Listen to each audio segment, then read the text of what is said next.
नमस्कार. महाराष्ट्रातील विविध क्षेत्रातील बातम्या झटपट आपल्या मोबाईलवर पाहण्यासाठी लगेचच सबस्क्राईब करा राष्ट्रशक्ती लाईव्ह न्यूज आणि सोबत बेल आयकॉन प्रेस करायला विसरू नका. आपण आपल्या गावामध्ये वाडीकुर्लीमध्ये मंत्री महोदय आले असं काहीच वाटत नाही. आवाज नाही, काय नाही. तुम्ही झोपलाय, काय झालं नेमकं? मंत्री महोदयाचं स्वागत आपल्या वाडीकुर्ली गावामध्ये करायचं. जय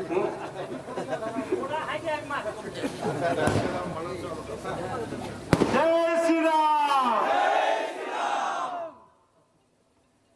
स्वर्गवासी वसंतदादांच्या स्मृतीस वंदन करतो. श्रद्धेय सुधाकर पंत परिचारक मालक, पांडुरंगा पाटील, भारत नाना, राजा बापू या सर्व आपल्या या तालुक्यातील ज्या मानविभूतीने हा तालुका घडवला अशा या सर्व मानविभूतींना वंदन करू. स्टेजवरील तुमच्या आमच्या सर्वांचे मार्गदर्शक आपल्या या तालुक्याचे ग्राम विकास मंत्री जयाभाऊ गोरे साहेब, प्रशांतजी मालक साहेब, रणजित भैया, तुमच्या आमच्या सर्वांचे मार्गदर्शक कल्याणरावजी काळे साहेब, उपस्थित स्टेजवरील सर्व मान्यवर, आता सगळ्यांची भाऊ नावं घेत नाही, उपस्थित सर्व मान्यवर, सर्व भारतीय जनता पार्टी पक्षाचे सर्व पदाधिकारी आणि ज्यांच्यासाठी आपण इथे या निमित्ताने एक वेगळ्या कुतूहलाने इथं जमा झालो आहे ती तुम्ही सर्व बसलेली सर्व माझ्या माता भगिनी आणि सर्व या माझे कार्यकर्ते, आमचे सर्व बांधव. मागच्या 15-20 दिवसापासून मला भाऊ वेगळ्या पद्धतीने आम्ही सगळेजण प्रचार करत होतो, वेगळ्या पद्धतीने जनतेला सामोरं जात होतो. स्वर्गीय वसंतदादांचा वसा आणि वारसा घेऊन वेगवेगळ्या माध्यमातून लोकांमध्ये जाण्याचा पहिल्यापासूनचा मानस आमचा त्या पद्धतीने आम्ही काम करत होतो. येणाऱ्या झेडपी पंचायत समितीच्या इलेक्शनला आपण आपल्या कार्यकर्त्यांना उभा करायचं आणि जो आपला सर्वसामान्य लोकांसाठीचा जो वसा आहे काम करायचा, त्यांना वेगवेगळ्या पदाधिकाऱ्यांना संधी द्यायची. त्या हिशोबाने मागच्या महिन्यात 2 महिन्यापासून आपण सर्वजण या प्रक्रियेत होतो. मगाशी साहेबांनी सुद्धा सांगितलं, सगळेजण तयारीला लागलो. महायुतीच्या प्रस्तावाच्या हिशोबाने सर्वजण तयारीला लागलो. मान्य वर महायुती आहे. महाराष्ट्राचे मुख्यमंत्री देवेंद्रजी फडणवीस साहेब असतील, पूर्ण टीम असेल, जयाभाऊ आपल्या या जिल्ह्याचे पालकमंत्री आहेत, दबंग मंत्री म्हणून आपण त्यांना संबोधलं जातं, प्रशांत मालक साहेब असतील, रणजित भैया असतील, सगळी मंडळी एकत्रित ठेवून या तालुक्यामध्ये सर्वसामान्य लोकांचा विकास करण्यासाठी राज्याचा, झेडपीचा, तालुक्याचा कुठेतरी मेळ घातला पाहिजे या भावनेतून आमची सर्व नेते मंडळी एक चांगल्या पद्धतीने काम करत होती.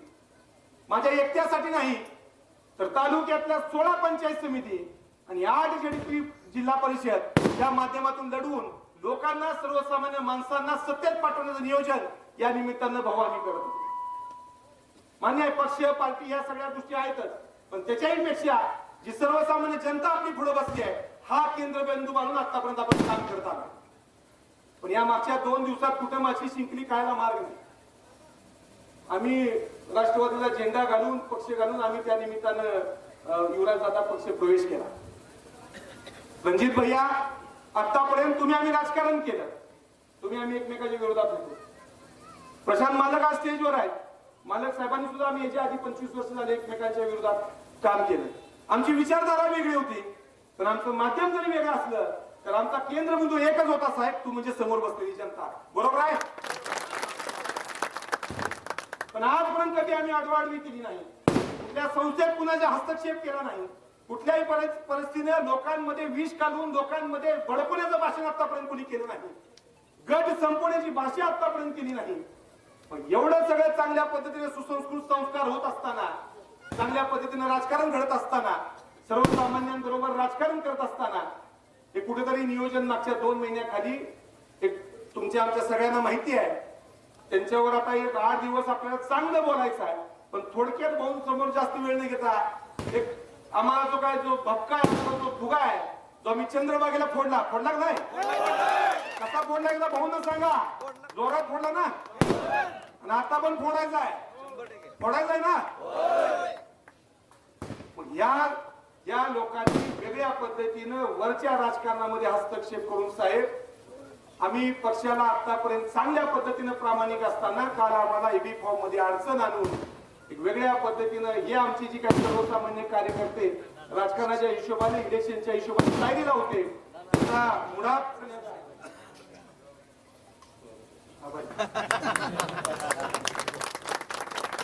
या स्टेजवरील माननीय आमदार समाधान जावताडे आले, त्यांचं स्वागत. एवढं सगळं करत असताना त्या माणसांनी तुमच्या आमच्यामध्ये लोकांमध्ये कार्यकर्त्यांमध्ये विष काढण्याचं काम केलं आणि आपल्याला अडचणी जाण्याचा प्रयत्न केला. त्यांना माहित नाही आपल्याला अडचणीत आणलं. आपण कुणाची लेकर आहे? स्वर्गीय वसंतदादांचा विचार घेऊन आतापर्यंत आपण काम केलं. 2002 ला दादा गेले शिंदे साहेब, आज 2026 आहे.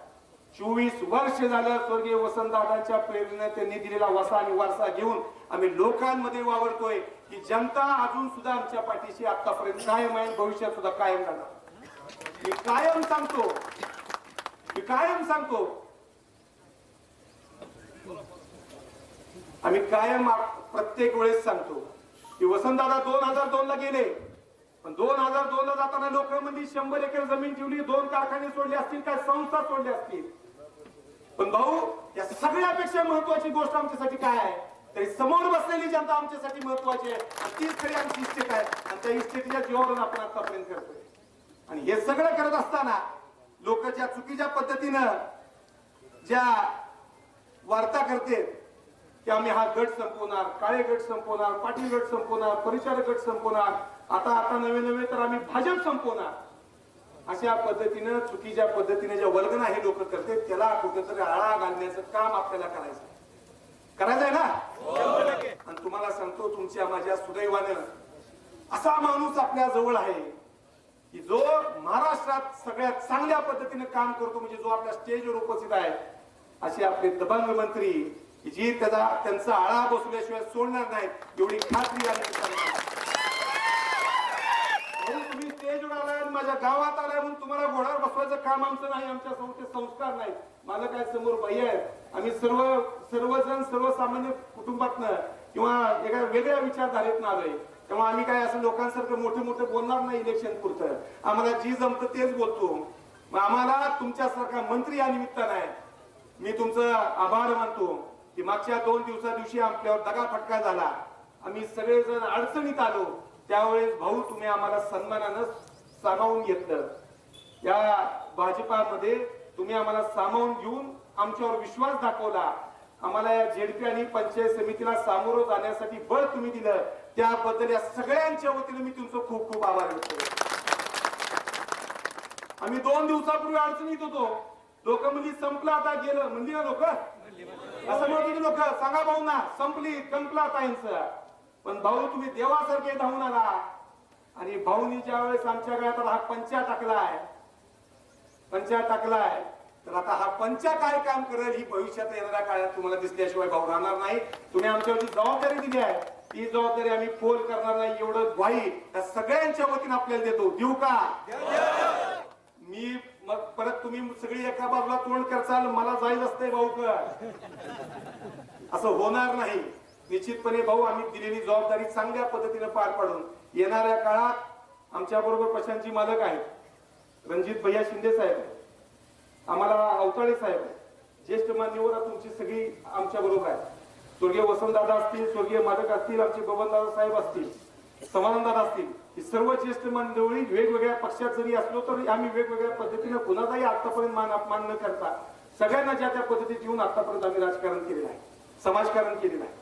त्यामुळं ही सगळी मंडळीची ताकद आमच्यासारख्या युवकांच्या जर पाठीशी राहिली तर निश्चितपणे जी फोपावलेलं जे काय वेगळं चाललंय आजकाल, लोकांना सांगायचं, लोकांना एड्यात काढायचा धंदा जो चाललाय, तो धंदा आमच्यासारखी युवक कंपनी बंद केल्याशिवाय राहणार नाही. त्यासाठी तुम्हाला आम्हाला जबाबदारी घ्यावी लागणार आहे आणि ती जबाबदारी आजच्या दिवसापासून या निमित्तानं आपल्याला घ्यायची आहे, एवढीच ग्वाही या निमित्ताने करतो. कारण आपल्याला काय होते, आपल्याला कोणतरी येतंय काय तर सांगते ना, आपण त्याच्या मागे जातो. साहेब तुम्ही आम्हाला काल सामावून घेतलं, आमचा कॉन्फिडन्स वाढला. तुम्ही आज पंचा टाकला, डबल कॉन्फिडन्स वाढला. तुम्ही सूत्र हातात घेणार आहे म्हणल्यानंतर त्यांना महानगरपालिका आठवली. ज्यावेळेस जयाभाऊ रणांगणात उतरता त्यावेळेस नेमकं पुढचे काय होतं की काल सोलापूर जिल्हा आणि इतर नगरपालिकेच्या हिशोबात तुम्ही बघितलेले. मुळातच साहेब त्यांचे जे पुढचे उमेदवार आहेत ते सगळे घाबरलेले आहेत. त्याचं कारण असं आहे की मागच्या इलेक्शनला आमचे भैया इथं उभा आहे, मी काहीतरी मोठा दर देतो, मी 3500 रुपये दर देतो म्हणून त्या माणसाने ज्या पद्धतीने लोकांना सांगितलं, दिला का? देणार आहे का? साहेब अशा पद्धतीने त्यांनी सांगितलं, त्यांनी त्यांचं इलेक्शन मारलं. पण आज जी काही त्यांची लोक उभा आहेत त्यांच्यामध्ये चलबिचल चालली आहे. लोकांच्या सामोरं कसं जायचं, लोकांना ह्या प्रश्नाचं उत्तर कसं द्यायचं असं लोकांमध्ये जाणवले. अक्षरशः भैया त्यांची लोक उमेदवारी घ्यायला तयार नाहीत, ही मी माझ्या आत्मगोष्ठातनं सांगतो. ठेकेदाराला दिले ते ठेकेदाराला म्हणजे सांगायचं असं आहे, जे आपल्याला त्यांनी 3500 जो काय त्यांनी आपल्याला लोकांना लालूच दाखवलं, गाजर दाखवलं, तर ते त्यांच्याच अंगलोट येणारा हे आपल्याला दिसून येते. येणाऱ्या काळात माझ्या सर्व तरुण युवकांना विनंती आहे, चांगल्या पद्धतीने इलेक्शन सामोरं जावा. आपल्याला सगळ्यांना या एकजुटीनं काम करायचं आहे. भाऊ असतील, मालक असतील, भैया असतील, चेअरमन साहेब असतील, आपले समाधान दादा असतील, ही सर्व टीम आपल्या बरोबर आहे. त्यामुळे येणाऱ्या काळात आपल्यावरची जबाबदारी दिली आहे, ती जबाबदारी पार पाडून त्यांनी आपल्यावर विश्वास ठेवला, तर त्या विश्वासाला पात्र राहण्यासाठी येणाऱ्या काळात 7 तारखेला गुलाल घेऊनच माघारी यायचं, अशी या निमित्तानं शपथ घेऊनच वाडी कमिटीतून आपण जायचं अशी सर्वांना विनंती करतो. आणि परत एकदा भाऊ, तुम्ही आमच्या सर्वांवर विश्वास ठेवला, मालक तुम्ही आमच्या पाठीशी राहिला, रणजित भैया तुम्ही आम्हाला ताकद देणार आहेत, चेअरमन साहेब आहेत, समाधानदादा अवतडे आमच्या बरोबर आहेत, ही सगळी मंडळी आमच्या बरोबर असताना येणाऱ्या काळात आम्ही तेवढ्याच ताकदीनं, तेवढ्याच त्वशेनं, समोरच्या भूलतापाला बळी न पडता लोकांसाठी चांगलं काम करायचे. सगळ्यात जास्तीत जास्त म्हणण्यापेक्षा 8 झेडपी आणि 16 पंचायत समिती निवडून आणायचं या निमित्तानं आपल्याला अभिवादन देतो आणि थांबतो. जय हिंद, जय महाराष्ट्र. धन्यवाद.